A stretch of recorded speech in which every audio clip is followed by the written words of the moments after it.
Hello and thank you for your continued support of Fuel Motivation. In today's video, we have David Goggins speaking on why you should embrace the suffering. It may seem a little counterintuitive, but your greatest growth often comes from your greatest pain. I was still doubting myself because when you sign up, these guys come from the academy, the Naval Academy. These guys come from, a lot of them, not all of them, but they come from really good families. They're almost like their dads were SEALs, their grandfathers were SEALs. They come from a lot better. I mean, I had to teach myself, I had to earn my way just to get in the Navy, let alone be a SEAL. And I quit Air Force training, and now I'm going for the best. So my self-esteem, even though I was building it up and I lost weight and stuff like that, I'm now around the most uncommon of uncommon people. And I'm like, my God, I'm here. Do I belong here? Do I belong? Do I belong here? So your mind has a good way of taking the path of least resistance. Whenever friction happens, friction causes growth. Whenever friction happens, that's why a lot of us don't have any growth, because when friction happens, we go the opposite direction. So in my mind, when friction happened, my mind said, "Oh, hey man, let's get out of here." Yeah. You're not real. Right. You've lied your whole life. You come from this. You come from this. You can barely read. Those things. So whenever times got hard, my mind said, "You're not good enough. Let's go." So my mind wasn't, my eyes, my mind weren't connected. So how you combat that is this. I call it the cookie jar. You have to remind yourself. We all have a story. All of us have gone through very hard times. But when we're in a hard time, our mind has a way of forgetting what all we've overcome. I have a way of taking 1 second when I want to quit and saying, okay, you endured this. So I look at my life and how I came up as the ultimate training ground, versus most people look at it as why? Woe is me. God, why? Right, exactly. Why? I had to flip this upside down and say, hang on a second. God was training me to be one of the baddest men on the planet Earth. That's how this was my journey. Those things beat me, but they didn't kill me. And I was able to work around them and figure out ways through it. So when I was in the worst time of my life in Hell Week, I looked at everybody and said, I'm the most trained person here. I've gone through more mental torture than any of you all can even fathom. So I'm looking at the baddest people on the planet. I'm looking at them like this. You guys can't hold a stick. So I started looking at verses like, I don't belong here, versus like, I might be the baddest person to ever come here. Who could have pulled this off?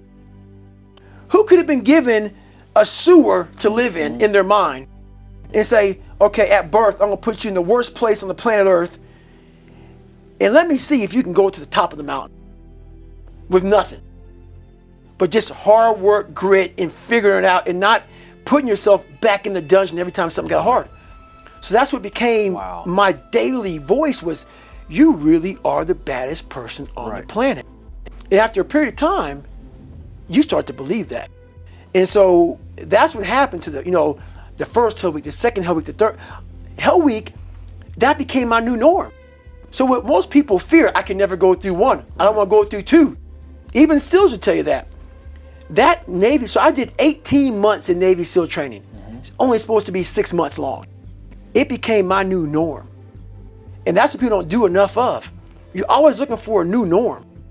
And that's how my mind started saying, getting beat, getting tortured, suffering, broken legs, kidney issues. This is my new norm. And my mind started changing with the reality of who I want to be. If you don't work on the one thing, the most powerful weapon in the world is your mind. So the answer to your question is this: whether it be physical pain or mental pain, we all have to start from zero with pain. And what that means is, if you don't go back, we all have something that bothers us. Everybody in this world is insecure about something. Something in life, whether it be your family, your mom, your dad, your brother, your sister, your wife, your husband, your kids, something has messed you up. And whenever you're in physical pain, even though you might not be thinking about that mental stuff that happened to you, your mind is thinking about it. All these dungeons that we've created, all these trap doors that our life has created, most of the time we quit is because we don't have any mental tools to get us through the other side. So my whole thing for people is you have to examine, why are you doing it in the first place? What makes people quit so much in SEAL training and all other special ops training is the mind. It's always comfortable to sit there, you're watching the Navy SEAL show, Discovery Channel, you're in a 72-degree house, you have your lemonade, your milkshake, whatever, I can do that. You're comfortable. A lot of folks think, because it feels very comfortable in that comfortable. The second you get out there in that environment where it's 40 degrees, you have to really want whatever you're going for. If not, all these questions that come up, like you said, how do you go one more step further? Your mind's gonna ask you all these questions. How can you go one more step further? If you don't have the answers to that, and I can't give them to you, you have to know, why am I here?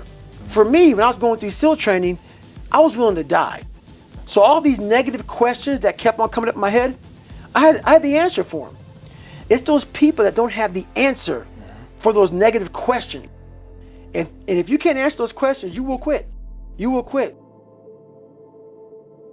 Well, so you're moving from point A to point B in your little circumscribed world. You've made everything invisible. And as long as that works, then your theory's good enough. It's accurate enough. It's true enough. You're in your little paradise. But if something comes up and objects, well, that's where your character is tested fundamentally. That's the character test. It's like, what do you do with messages of error? And that's a tricky issue. Okay, so here's a solution to that. Here's what not to do. I am a bad person. I got to see myself. I'm a bad person. I might as well just go jump off the bridge. It's like, no, that's not good, because what that means is that every time you try to learn something, you're going to make a mistake, because what do you know? So you're going to make mistakes. And if the rule is every time you make a mistake, you're going to go jump off the bridge, then that's not a useful problem-solving strategy. And so when you make a mistake, you don't get to beat yourself to death with a club. It's a bad strategy, and you'll have your internal tyrant in there who's perfectly happy about doing that. That's the, overactive superego that Freud talked about. Maybe it came to you via a parent who was too authoritarian, or a grandparent, or maybe it's just you because you're disagreeable and neurotic, and so you'll take or hyper-conscientious, you'll take yourself apart. Well, so you've got a problem. Something has objected to you. Then the question is, well, what does that mean? Well, maybe you're not looking at the world right. Maybe your goals are wrong. Maybe you're not acting properly. It's okay. So the question that arises when an obstacle emerges is, which part of this structure needs attention? And the first answer can't be all of it. Something objects to you and you think, okay, well, I need to take myself apart, right? Because there's a piece that's broken somewhere. And then you might think, well, let's assume it's a little piece to begin with. That's the right mechanism. It's like, okay, you got a C-. That doesn't prove that you're stupid. Now, it implies that you might be stupid, but it doesn't, really, it does, and that's why you don't want to look at it. Maybe it implies that you're lazy, or implies that you're ignorant, or it implies all sorts of terrible. It might imply that you're a bad person even. But you don't want to leap to that, and that's sort of the proclamation of innocence before guilt. You assume that you're the least amount of reprehensible and ignorant possible.